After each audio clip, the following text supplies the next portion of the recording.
This is the March 17th Rules Policy and Industrial Relations Committee. I'd like to call us to order, and I would like to ask our Madam Secretary to please call the roll. Thank you. Good morning, everyone, again. And thanks for hanging in there with us as we move through all our meetings. Starting with Director Conroy, who's absent. Director Grosboll. Yes. Here. Director Hill. Yes. Director Maston. Here. Director Parr. Yes. Vice Chair Garbarino. Here. Chair Hernandez. Here. And President Tirio. Here.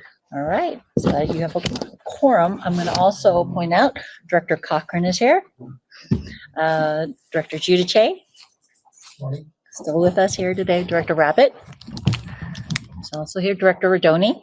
Here. Thank you. Director Snyder. Here. Thank you. And you are still Committee of the Whole. Thank you very much. Our colleagues, today we have two items. The first is corrections to item number 3, corrections to the Disadvantaged Business Enterprise Program Federal Transit Administration Uniform Reporting. And let me say Davenport is here to present that item for us, and I think the subsequent items. So please join us. Good morning. Thank you so much for being here. Thank you so much. It does feel Feel really really good to be before you in person. And And some new faces that I haven't met in person. So good morning. I'm Martina Say Davenport, the Disadvantaged Business Enterprise Program Administrator for the district. The report before you this morning, corrections to the Disadvantaged Business Enterprise Program, Federal Transit Administration Uniform Reporting. This report is informational for informational purposes only and does not require any action from the board. On May 19th, 2022, the Golden Gate Bridge Highway and Transportation District, or district, did complete its Federal Transit Administration, or FTA, triennial review site visit for fiscal year 2022. The FTA review is an assessment of compliance to federal requirements in about 23 areas that does include the Disadvantaged Business Program. There were no deficiencies found in the district's DBE program. However, district staff did discover some errors in the uniform reporting that were submitted to FTA during the beginning of the novel coronavirus 2019 or COVID-19 pandemic. These relief funds received from Coronavirus Aid, Relief, and Economic Security, or other known as CARES Act, and Coronavirus Response and Relief Supplemental Appropriations Act of 2021, or referred to as CRRSA, were reported to FTA. In June of 2020, the district did receive its first tranche of CARES Act funds in the amount of $30.2 million. And upon receipt of these funds, staff did want to ensure that we were reporting these funds correctly and accurately. So staff did reach out to the FTA Civil Rights Officer for Region 9 to see guidance on how these funds were to be reported. FTA also published some guidance. FTA frequently asked questions for FTA grantees regarding the coronavirus disease 2019, and this is published on their website.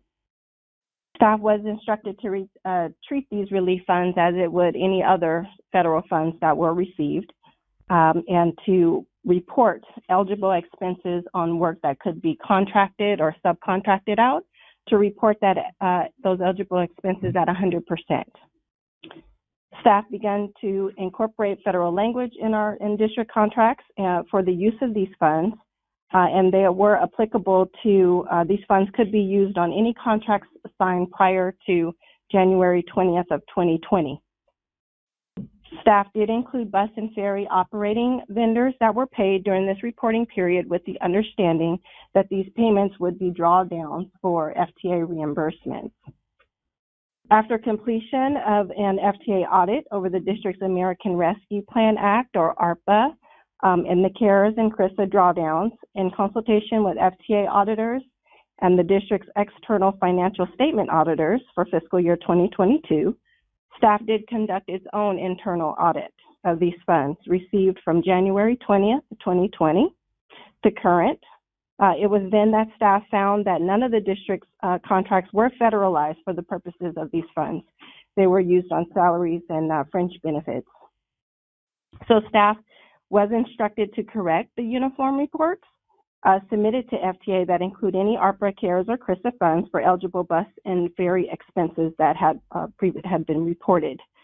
And then I just want to inform you that the semi-annual uniform reports, they are due every June 1st and December 1st, and they are only applicable to FTA-funded contracts, and you're only reporting the federal portion. The uniform reports do track awards and commitments to contracts that we've awarded, as well as additional information like race and gender information, ongoing payments to DBEs and non-DBEs, and when contracts are closed out. So to calculate the DBE overall goal achievement, you are looking at those federal dollars that have been awarded and dividing that into the federal dollars that have been awarded to any DBEs. And that's how you calculate for each fiscal year, and that's how you calculate the goal. Because the district did receive a significant amount of relief funds, it was determined that the receipt of these relief funds was one of the reasons, not the only, but one of the reasons that the district did fall short of its 3.2% overall goal that was established for fiscal year 2019 through 2022. Staff did reevaluate the reasons for the shortfall and determined that the type of contracts let and the availability of DBEs to perform as a prime or subcontractors on our contracts were responsible for that shortfall. So you can see in the report, tables 1 through 3, it's just, again, the awards and commitments that were reported to FTA with, that includes those relief funds. And as you can see, the difference is by the million in every report. So the revised reports still shows that the district did fall short of its overall goal of 3.2%. However, the district cannot be penalized for falling short of their goal. They do, but is required to keep the shortfall analysis and corrective action plan on file upon FTA's request. And in table 4, you'll see the DBE achievement with those reported relief funds, and then the corrected revised DBE achievement without, still again a shortfall. There's no fiscal impact associated with the report, and that concludes my report, and I can take any questions you might have. You're welcome.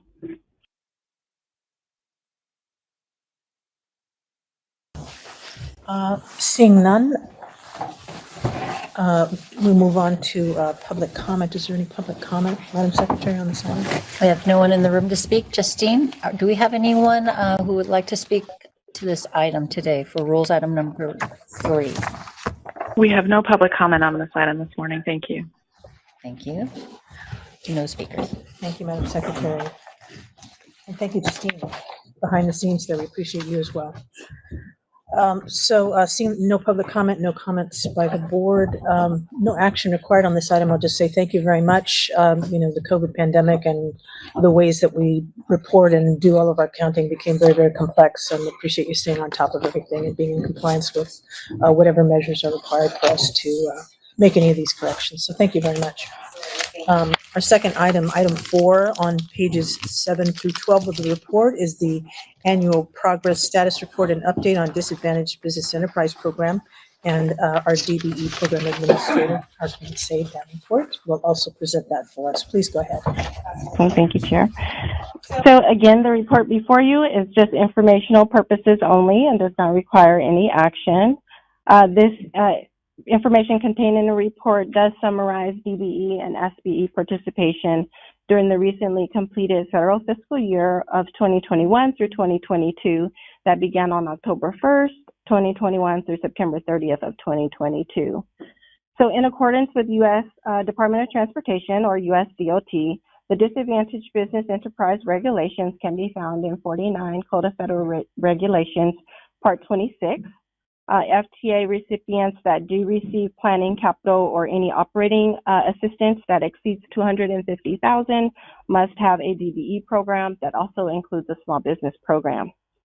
The district does have for the purposes of the DBE SBE program, it is to create a level playing field on which DBEs and SBEs can compete fairly for U.S. DOT assisted contracts.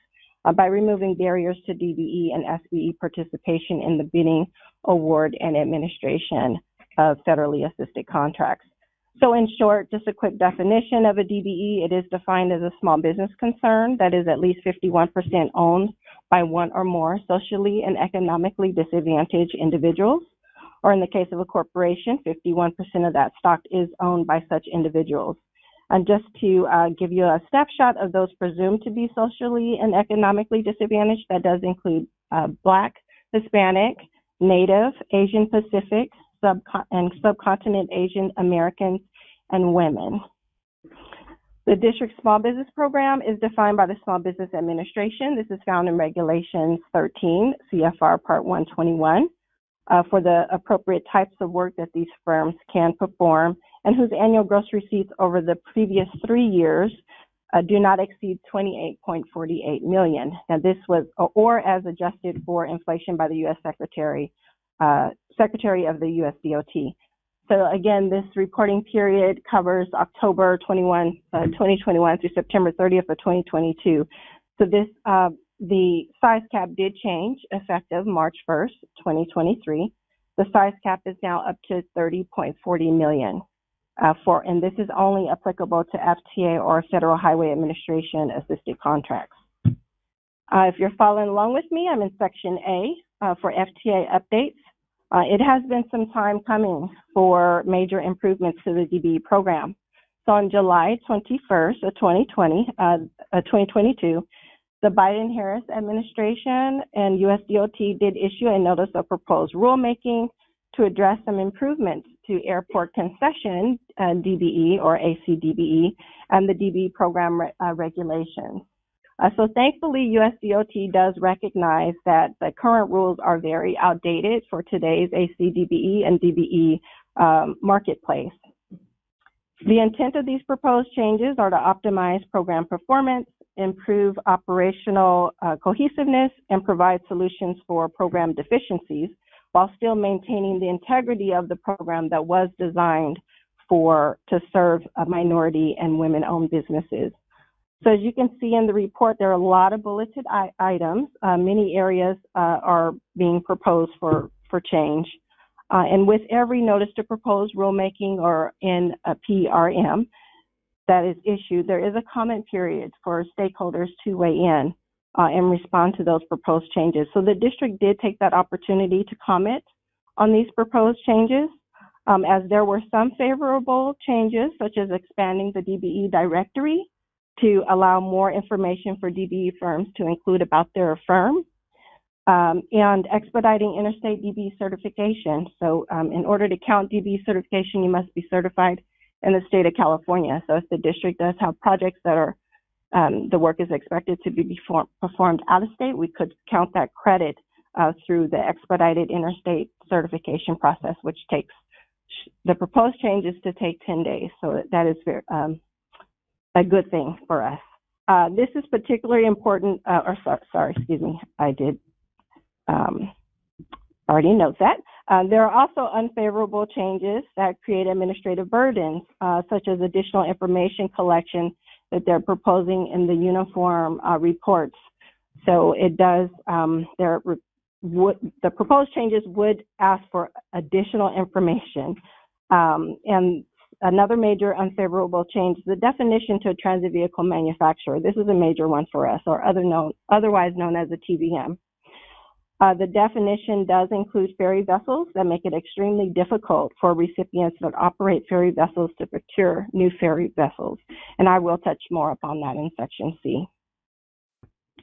You can find the district's comments submitted on October 28th of 2022 by following the link in the report. I'm on Section B for FHWA updates. The district is recipient of FHWA funds through the California Department of Transportation, otherwise known as Caltrans, and we do follow Caltrans Local Assistance Procedures Manual when contracts are funded in whole or in part with FHWA funds. Caltrans statewide DBE goal for federal fiscal year 2021-2022 is 22.2%. That is expected to be achieved by 3.9% race neutral and 18.3% race conscious. And just the difference is race neutral is DBE participation obtained without setting a contract goal, versus race-conscious, that DBE participation is obtained by setting a DBE goal. The district did establish a DBE goal of 18% for the Golden Gate Bridge physical suicide deterrent system and wind retrofit, maintenance, traveler system, fabrication, shop inspection services. Long title there. This was the only contract that was awarded. However, the prime was able to achieve 18.96%, exceeding that DBE goal. Section C, I'm on Section C for the DBE project goal. The district does anticipate procuring or adding more ferry vessels to its fleet.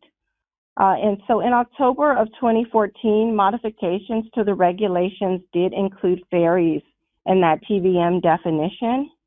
And TVM means that any manufacturer whose primary business purpose is to manufacture vehicles specifically built for public mass transit.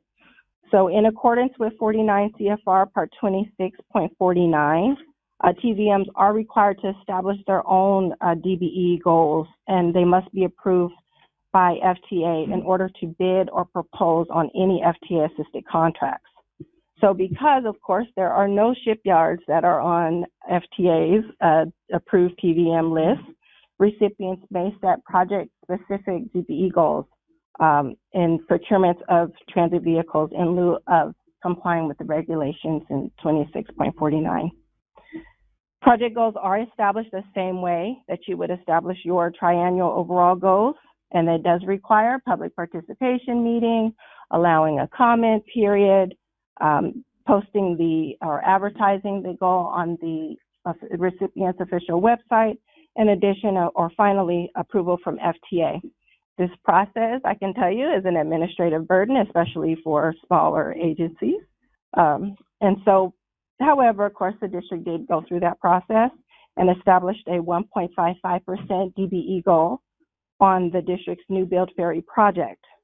The first contract issued was a request for statement of qualifications and proposals number 2022-F-012 for engineering and detailed design services for the construction of a new build ferry. By resolution number 2022-070, the board did approve the award of contract 2022-F-012 to actually an SBE firm that was able to obtain 1.67% DBE participation. So staff, of course, will not be able to determine if that project goal of 1.55% would be met until all the contracts associated with the project have been awarded. The staff is expected to report the activity. Again, this is the same way as we report semi-annually, June 1st and December 1st on this project-specific goal. And it is separately reported on the uniform report. I'm on Section D, status of the district's SBE program. The district does apply its SBE program to all its contracts, regardless of funding source, where race neutral and gender neutral methods are employed. So that means no SBE goals on FHWA assisted contracts. The district did establish 3 contracts, as you see listed here in the report, and we do fairly pretty well with obtaining SBE participation, including some DBE participation. Section E, staff looks at all areas of DBE achievement and district funds, FTA and FHWA funds. The tables here show DBE participation in each of these funding sources. And as you can see, the district did fall short of meeting that FTA assisted contract overall DBE goal. Over $14 million was awarded, but only $121,255 was awarded or committed to DBEs. Again, this shortfall is due to the $13 million awarded to primes for ferry contracts that had no DBE availability or subcontracting opportunities. This is due to the nature of the contract, insurance and bonding requirements, which is always a challenge for our DBEs. The district did well on the FHWA side of things, awarding over $4 million in contracts. and awards, and over 1.6 million of those awards went to DBE firms. So that's equivalent to about 35%. Unlike awards and commitments, the district-wide table actually shows payments, actual payments to DBEs, whether they were direct payments from the district or payments made to DBEs by the prime contractors. And as you can see, DBEs were paid directly from the district of over 3.7 million, and primes paid out over 589,000 to DBE subcontractors. So I'm moving along, section F. As mentioned in the FTA table, the district did fall short of its overall goal, and again, mainly because most of the contracts were awarded for ferry projects. Staff has conducted outreach to try to break these barriers in the marine industry. District staff in the San Francisco Bay Area Water Emergency Transportation Authority, or WADA, has conducted outreach to address these challenges. And if you're interested in that outreach, that conversation, it is posted on the district's website. It's very interesting because you can hear from both sides the challenges that the DBE faces and the challenges that the primes are having to get the DBEs to work on these projects. Something that seems common and simple to us, like electrical, plumbing, and welding and painting on a vessel, you do have to carry that USL and H insurance to even perform those subcontracting, and that is like a major barrier of why these firms, DBEs, are not able to work on these projects. So staff is expected to identify the areas of the shortfall, as I mentioned before, and take corrective measures of how we're going to increase for that next for the next fiscal year goal. I can tell you now that the goal is 1.4%, and all of the contracts are ferry contracts. So the staff will try to increase its outreach when offering more of those informational sessions with the shipyards, with the DBEs, with insurance companies, and also trying to partner with other ferry operators around the country and trying to get more information out there to educate and see how we can break into these barriers. We also will be offering more Meet the Prime events. We have been still conducting a virtual Meet the Primes, but they have been successful. Meet the Buyers, more networking events, and anything else we can do within our power to try to drive up DBE participation.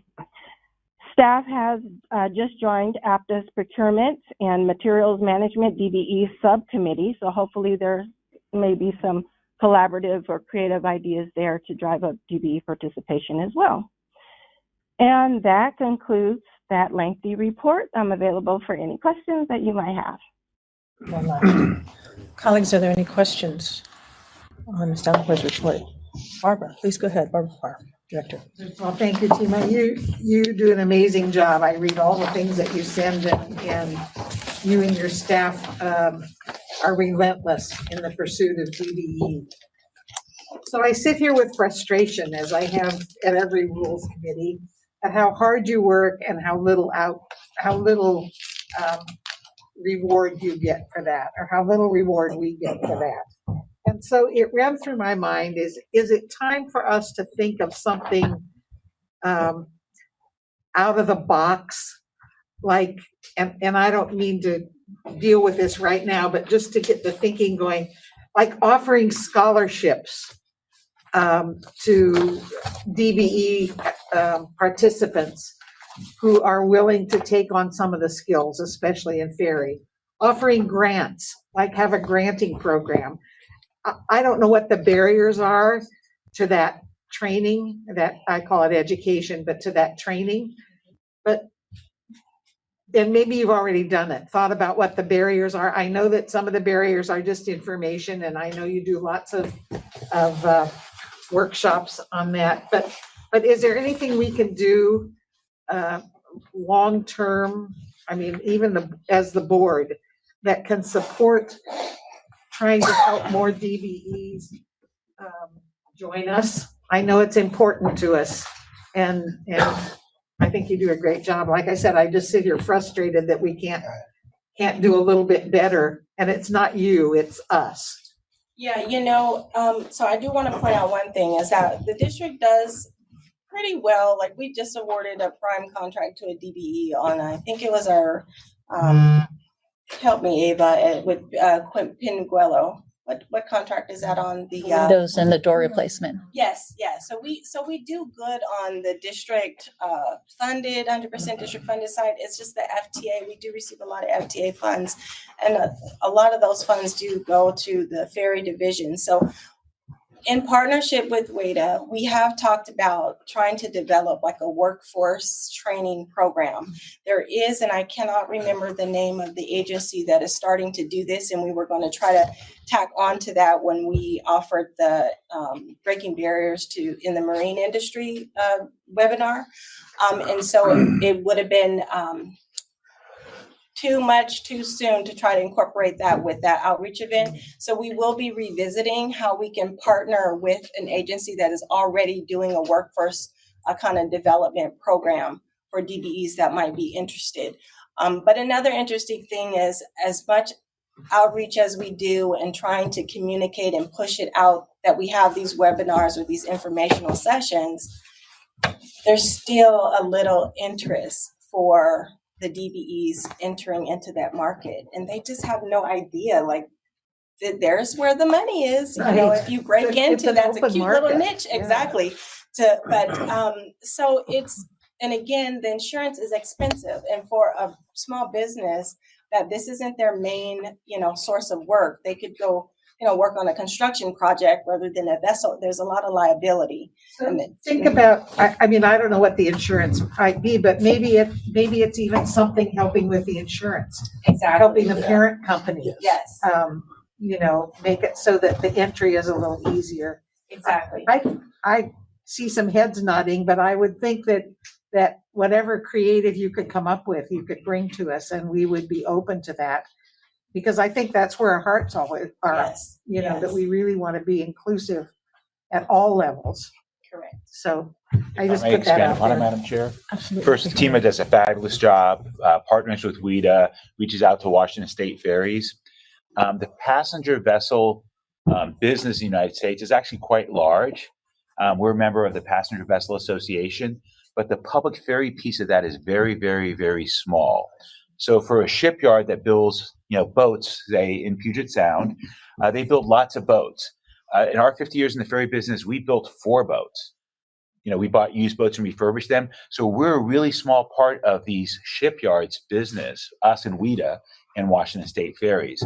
And so it's hard to get the big shipyards to, first, it's a very capital intensive. So they're all big companies that would exceed the dollar value of what's required. So there's challenges there that we're struggling with, but we're partnering with others, and TEMA is leading the effort to see if we can make people aware that WIDA is going to be building a lot of boats. We've got a new boat, and there's some things we can do there. So in the shipyards is quite challenging because we're a small piece of their business. They build, tugboats. They build lots of things that, and then once every couple of years they build a public ferry boat. On the sub work, one of the frustrations is there could be a small local firm that is, in fact, a minority-owned business.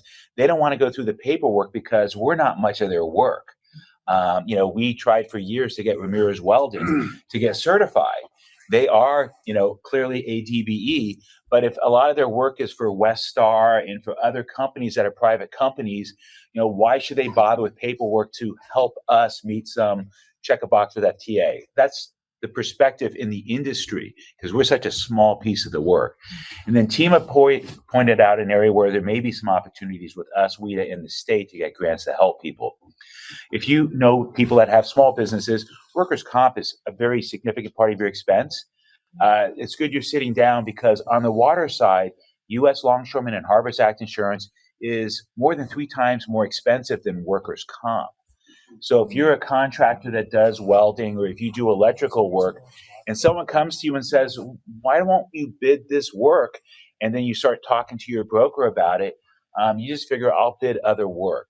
And so that's an area where there may be some opportunities with WIDA and with some state grants to get and try to grow small businesses because that insurance threshold for small subs to get them to, if you can weld on land, you can weld on the water if you have the insurance.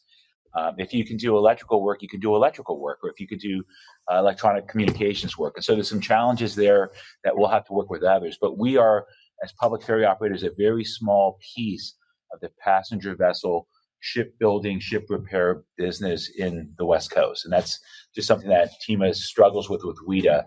But there's a lot of collaboration now that we think will lead over long term to some good results. Thank you. I'm just Thank you, amazed Dr. at Parr, the vast for your complexity. insightful question. And Well, and thank you, Sabrina, because I know you've carried the mantle of this and you're really involved in it. And I guess that's permission to you too, that as the chair and as the equity person, if you see there's something that we can do, bring it back to us. Director Hill, did you have a comment? I'm sorry. I'm just amazed at the complexity of the reporting, of these degrees, of the size and everything. It strikes me that maybe a way to be much more effective was just simplified. It's just too bad you have to go to all this effort for the little, for all the little pieces. And I admire you greatly. Thank you. I do want to mention we are working too on a huge DBE certification workshop. So I am trying to lead that, where all of the all of the Northern California DBE certifying agencies will be participating in that, as well as Southern California, LA Metro, and San Diego Airport. So we are coordinating that, and hopefully they'll drive in new small businesses that might not know about DBE certification. So that is something huge that's coming up probably, hopefully in the next couple months. And might be in partnership with Compto and some of our small business resources like NorCal PTAC that offers free DBE supportive services in the California Department of General Services. So that's an outreach I'm really looking forward to hopefully drive in more small firms to get DBE certified. Other questions or comments from colleagues? All right, seeing none, I'll just say again, we're grateful to you for everything that you do as our DBE program administrator. All of us know that you jump through hoops and of fire all the time to try to figure out how to increase opportunities for SBEs and DBEs and help us to meet those numbers that we set in terms of goals and expand beyond that. I will also say that I attended the Breaking Barriers workshop.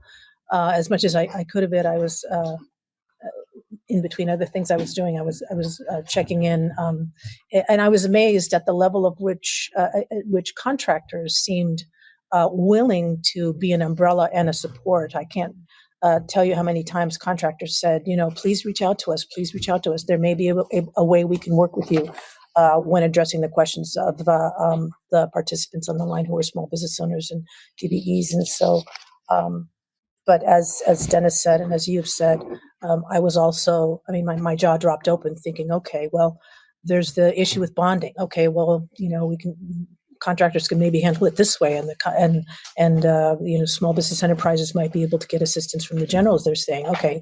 And then there was the whole discussion about the insurances, and the harbor insurance, and as Dennis said, and then there was and then there's the certifications, the questions of certifications. So it's just this large, very tall hill of requirements and things that small contractors have to do. And then of course they face the other issues that, that every other contractor does in terms of, having the money and capital to, do all of these things, fund all of these requirements, and then, wait for the money to come through and wait for the contract to be issued, wait for the work to start, wait for the checks to come in so that you can pay your workers and your suppliers. And it's very complicated. It's very, very complicated. But in any case, I want to thank you for everything that you do on these issues, and give you kudos, as well as WIDA also was wonderful on those Breaking Barriers seminars, both on the maritime and on the construction. So thank you for all of that. So with that, I will ask if we have any public comment on this item. Thank you. We have no public comment in the room. Justine, do we have anyone on the line that would like to comment? We have no public comment. Thank Okay. you. Thank you. So the last item is public comment on, in general, I suppose, is that in general, from the public on any items that we've discussed today? Justine, do you have any other public commenters on the line for possibly item number 5? We do not. Okay, thank you. Thanks. Thank you very much, Madam Secretary. Thank you to Justine as well. And with that, we have nothing remaining except a motion to adjourn, and I will entertain one. Thank you. Is there a second on the motion? Thank you. Is there anyone opposed to adjourning? Seeing none, this side of this meeting is concluded. Thank you very much.